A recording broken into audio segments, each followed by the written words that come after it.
আসসালামু আলাইকুম ওয়া রাহমাতুল্লাহ। রাসূল সাল্লাল্লাহু আলাইহি ওয়াসাল্লাম বিস্তারিত বলেছেন মৃত্যুর ফেরেশতা কিভাবে রূহ বের করে।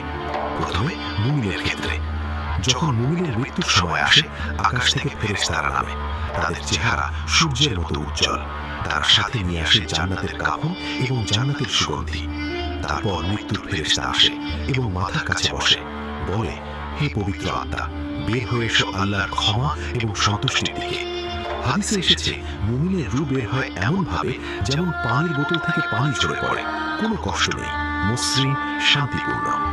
রূহ বের হওয়ার সাথে সাথে ফেরেশতারা তা জান্নাতের কাফনে মুড়িয়ে নেয় এবং এত সুগন্ধ বের হয় যে পৃথিবীর সবচেয়ে সুন্দর আতরও তার কাছে কিছু না। তারপর ফেরেশতারা রূহ নিয়ে আকাশে উঠতে থাকে। প্রতিটা আকাশের দরজায় ফেরেশতারা জিজ্ঞেস করে, এই পবিত্র আত্মা কার? তারা বলে, অমুকের পুত্র অমুক, এবং সুন্দর নাম দিয়ে ডাকা হয়। সপ্তম